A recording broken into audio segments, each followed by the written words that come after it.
এই গাছটাকে কিন্তু আমরা সবাই চিনি। এটা হচ্ছে সুপারি। আপাত নিরীহ একটা গাছ, নিচের দিকে কোনো ডালপালা থাকে না, একেবারে সোজা ওপরে ওঠে।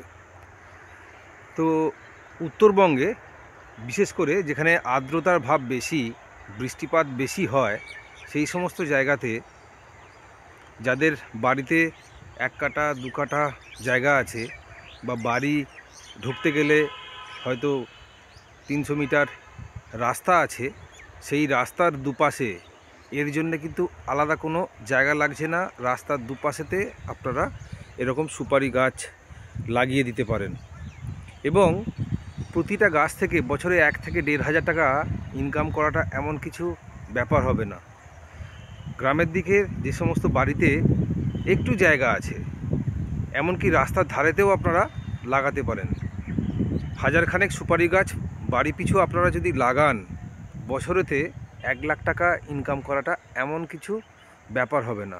শুধুমাত্র ইচ্ছার অভাবে এই ফলটাকে আমরা এই ফসলটাকে আমরা ঠিকমতো ব্যবহার করতে পারি না। আপনারা দেখুন একটা গাছেতে কীরকম ফল এসেছে। তো আপনারা যদি লাগান, শুধু লাগালেই হবে না, একটু যত্ন করতে হবে, সার দিতে হবে। সেটা আপনারা যে কোনো কৃষি দপ্তরেতে গেলে যোগাযোগ করলে আপনাদের বলে দেবে। কিন্তু আপনারা যদি একটা গাছ এরকম করে 1000 খানা গাছ লাগিয়ে দিতে পারেন, বছরেতে 1000 টাকা ইনকাম করাটা এমন কোনো ফ্যাক্টর কিচ্ছু হবে না। এবং প্রতি বছর আপনাকে দেবে। দিনের দিন সুপারির দাম বাড়বে আর সেই লাভের পরিমাণ কিন্তু বাড়বে। কোনো খরচ হবে না, অথচ অতিরিক্ত ইনকাম কিন্তু এই সুপারি গাছ থেকে পেয়ে যাবেন।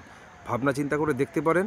তবে আমি বলবো, ভাবনা চিন্তা করার কোনো জায়গায় নেই। এই বছর বর্ষার আগেতে অবশ্যই লাগান সুপারি গাছ।